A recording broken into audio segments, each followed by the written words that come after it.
두세 명만 모여도 하는 이야기가 있습니다. 하나가 주식이고 다른 하나가 바로 부동산입니다. 아유, 맞아요. 요새 그 사람들은요, 만났다고 하면, 어느 아파트 청약률이 어떠됐더라, 어디가 집값이 제일 많이 떼더라. 네, 아유, 가는 곳마다 싹 다 얘기만 한다니까. 맞습니다. 네, 비규제 지역인 강원도의 집값 상승률이 경기도를 제외한 8개 도 가운데 가장 높다고 합니다.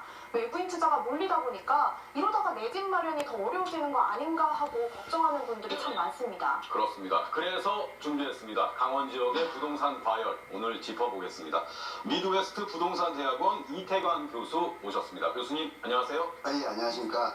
네, 반갑습니다. 예, 우리 강원도내 집값이 계속 뛰고 있잖아요. 네. 예, 뭐 당분간 계속 될까요? 어떻게 보십니까? 예, 제가 생각할 때도 좀 한동안 좀 뛸 거라고 생각합니다. 근데 뛸 거에 대한 그 근거를 우선 말씀드리면, 임대차 3법에서 E+1이라는 전세라는 그 제도가 거주랑 계속 늘어가지고 전세가 좀 부족하고요. 그 다음에 또 한 가지 또 말씀드리면, 많은 사람들이 지금 질적으로 좋은 주택들을 계속 선호하고 있어요. 예. 그래가지고 그 선호한 거가 있기 때문에 이제 건설회사에서 새 아파트를 짓는데 그 가격을 좀 높게 분양을 하다 보니까 그 옆에 있는 아파트들도 이제 따라서 올라가고 있고 그런 현상으로 인해서 좀 한동안은 좀 지속적으로 가격이 좀 올라가지 않을까 이렇게 생각하고 있습니다. 그 한동안이 어느 정도로 예측을 하십니까? 그건 모르죠.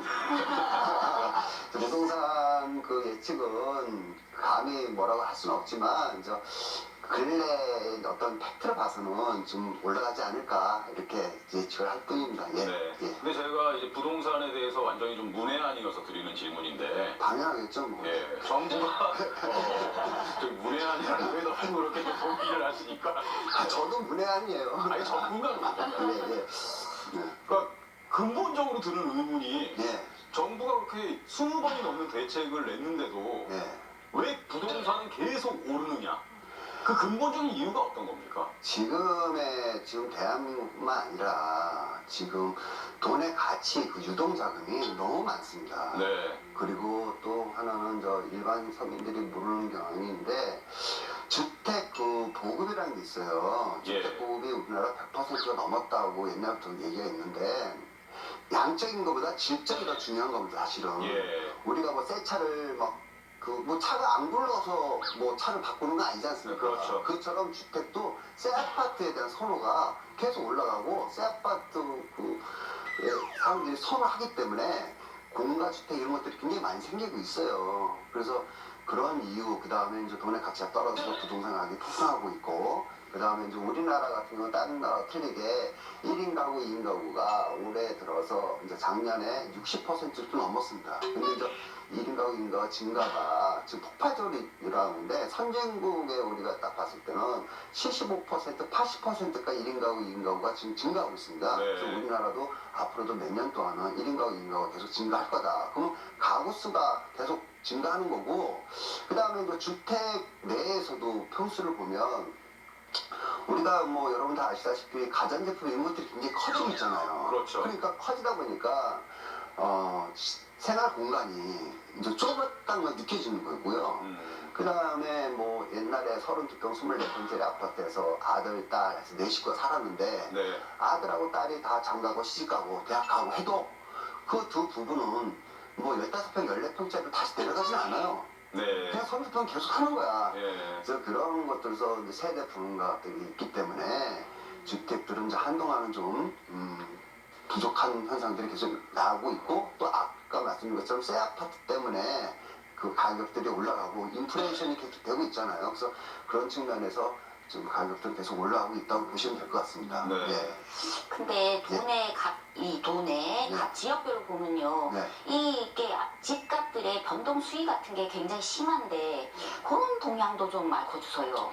우리 강원도 같은 경우는 춘천, 원주, 강릉, 속초인데 각자의 그 특성들이 있어요. 네. 그럼 춘천 같은 경우는 반수도권이라고 보시면 될 것 같고요. 반수도권. 네, 왜냐면 전철이 들어가고 하니까. 네, 그리고 이제 원주 같은 데는 이제 기업 도시, 혁신 도시가 들어와 있어서 이제 기업형 도시라고 보시면 되고, 그다음에 속초 같은 데는 이제 관광객들이 무지하게 많잖아요. 그렇죠. 관광 도시라고 보시면 되고, 또 강릉 같은 경우는 이제 기업 도시와 그다음에 관광 도시가 두 개 뭉쳐져 있다, 이렇게 보시면 될 것 같습니다. 그래서 그 추세를 보면 그 투자가나 어떤 사람들이 속초 같은 데는 은퇴자들 이런 사람들이 좀 부동산 세컨하우스 이런 것들 많이 선호하는 경향이 있고, 또 춘천하고 강릉은 좀 그래도 투자가들이 좀 덜 들어온 상황이라다 보니까 좀 지역별로 그런 부동산 특성들이 있다. 그래서 가격 변동이 생길 때는 원주나 속초가 가격 변동이 좀 심하고, 그다음에 이제 춘천이나 강릉 같은 가격은 좀 덜하다. 이런 특성들이 도시별로 다 있다고 보시면 됩니다. 그래서 그거 말고도 같은 도시 내에서도 뭐 그 새로운 택지지구나 아니면 구도심이라도 변화가 있듯이 네. 지역별로 개별성으로 다 이렇게 존재하고 있는 것이 부동산의 특징이라고 보시면 될 것 같아요. 예. 네.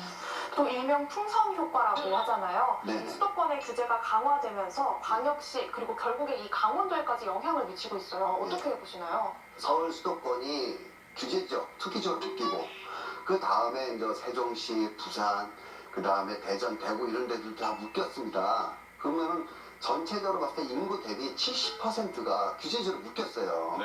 그리고 30%가 비규제 지역입니다.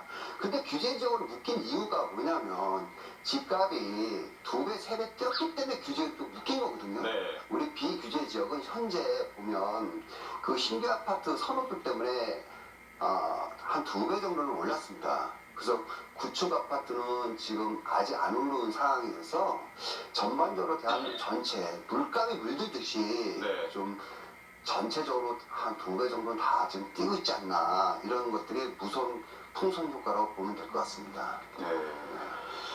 그 갭 투자라는 것도 있지 않습니까, 교수님? 네, 뭐 당연히 이제 전세 가격이 올라가니까 이제 갭투자라는 게 또 생겨요. 네. 네. 그러니까 이제 전세를 끼고 시세 차익을 노려서 막 투자하고 뭐 그런 거잖아요. 네. 그런 게 또 이제 집을 마련하는 사람들에겐 피해를 줄 수 있는 거고. 그렇죠. 예. 예. 그 원인이 뭐냐면 우리나라에서는 현실적으로 1주택만 갖고 있는 사람이 약 80% 되고요. 2주택 갖고 있는 사람이 한 20% 돼요. 근데 이번에 이제 전세 가격이 막 폭등하고 전세 가격이 올라가면 매매 가격을 쫓아가다 보니까 레버리지 효과를 해서 내가 조금만 금액만 가져도 전세를 끼고 집을 사는 게 갭투자거든요. 예. 그러다 보니까 약 한 10%가 늘었어요. 그래가지고 2주택을 갖고 있는 사람들이 20%에서 30%로 이제 10% 증가를 했습니다. 그러니까 다주택자들이 그만큼 또 10% 늘다 보니까 집이 없는 거예요. 그래서 임대차 3법의 2+2의 그런 그 전세가 부족한 현상이 갭투자까지 지금 양상을 하고 있던 현상들이 벌어져 있어서 그거로 인해서 주택은 또 모자라게 되고 다주택들이 지금 사다 보니까 네. 그래서 정부에서도 투기꾼을 잡겠다, 뭐 공급을 확대하겠다 이런 것들이 있는데 이런 것들이 전부 다 이렇게 어우러져 있는데 정부에서는 좋은 뜻으로 하겠다 한 것들이 이런 것들이 지금 부작용으로 지금 나타나고 있더라는 지금 현재의 팩트라고 생각하시면 될 것 같습니다. 그럼 이렇게 복잡하게 여러 가지 문제들이 얽혀 있는데 네, 네. 좀 이 문제를 해결할 수 있는 구체적인 방법으로 교수님은 어떤 것들을 좀 말씀해 주실 수 있을까요? 아이고 정부에서 못 잡는 걸 저보고 어떻게 잡으라고. 자, 이게 굉장히 어렵고 힘든 고난도입니다.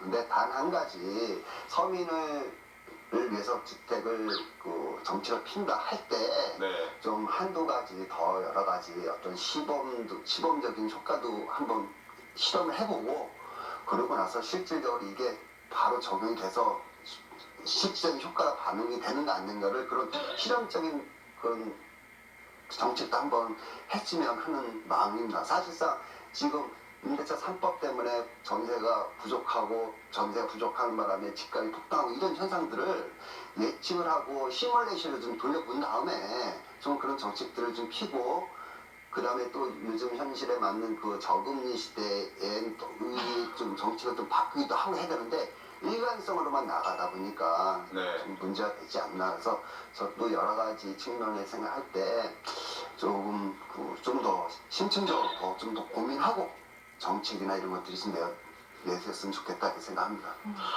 교수님 말씀 듣다 보니까 진짜 부동산 문제가 정말로 복잡하게 얽혀 있다는 생각이 드는데 다음 시간에도 좀 모셔서 얘기를 계속 이어갔으면 좋겠습니다. 시간 괜찮으시겠죠, 교수님? 이제 시간이 없지만 7번부터 찾으니까 오겠습니다. 자, 그러면 다음 시간에 이어서 계속해서 부동산 이야기 나누겠습니다. 지금까지 미드웨스트 부동산대학원 이태광 교수였습니다. 교수님 고맙습니다. 예, 감사합니다.